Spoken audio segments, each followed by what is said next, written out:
Hello and welcome to episode 1 of Nature's Pantry. During this series, we're going to explore some wild edibles that might even be in your backyard, and I'll show you how you can cook them and turn them into something truly delicious. My name is Melissa Brees, and I am the environmental educator at Nakamixon State Park, located in Bucks County, Pennsylvania. Just a little warning before we get started. Before you forage for anything out in nature, please make sure that you have an absolute positive ID of the specimen you're about to take. Please double check your references with some guides. I like to use little guides like this one. This is a golden guide. This one is of wildflowers, where we will find dandelions, and we'll also find a lot of other wildflowers located in this area. Before you get started, I suggest just a couple of things to bring with you. Maybe a reusable bag to put your specimens in. You can use a trowel to collect the specimens. We are going to be taking the root of the dandelion today, so you want something that's going to cut down deep enough to get the roots. Another option is also to bring a knife, one with a serrated edge or a straight edge. Both will work just fine. So now we're ready. We can go ahead and get started.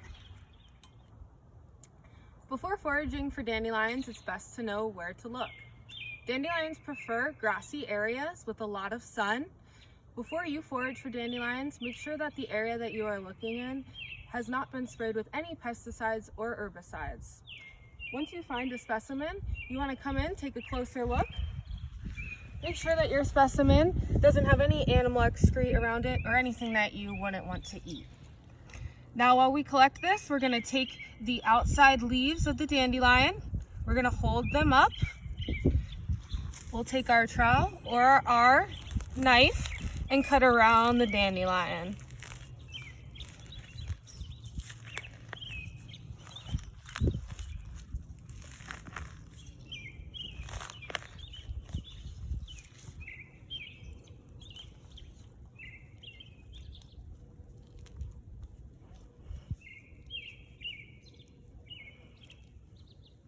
Got some worms in there. That's a good sign of health.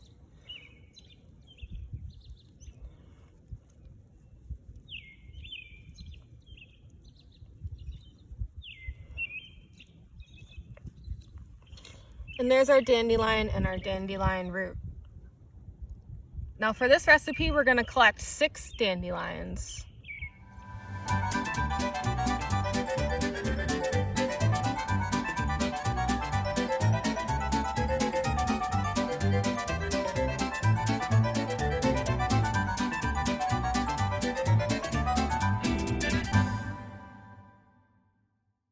Now that we've got our specimens, I'll meet you in the kitchen for the next part of our video.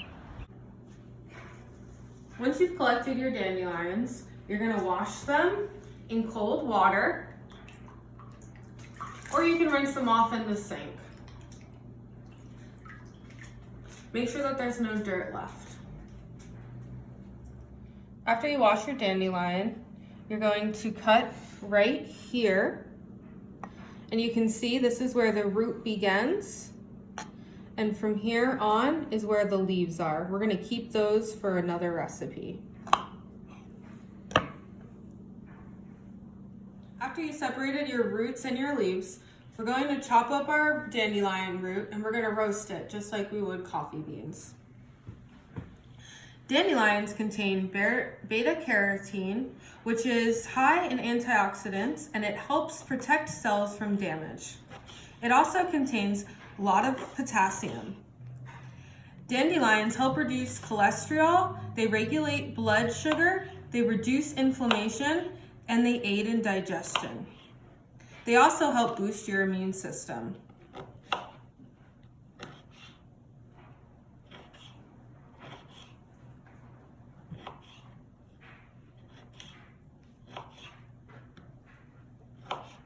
Once we chopped our root, they are ready to roast. And you can leave them on the pan until they turn a dark brown color. I suggest while that is roasting, start to boil some water. This is what your roots will look like when they're done being roasted. The next step is to grind up the roots. You can use a coffee grinder for this, but I'm going to use a food processor. Make sure that you grind your dandelion root to a fine powder.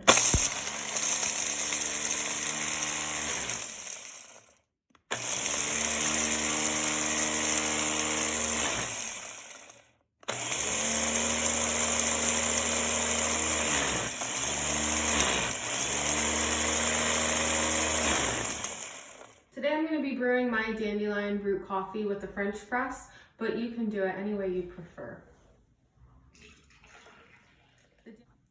This recipe is enough for 1 cup of dandelion coffee. As you can see, it's going to be dark just like coffee. And you can really make it any way you prefer your coffee. I like cream and sugar in mine. And let's not forget about our dandelion greens. The greens taste a lot like arugula. I enjoy them in salads, but they can also be made into pestos or anything else that you would put regular arugula in. Thanks for tuning into this episode of Nature's Pantry. We hope to see you next time.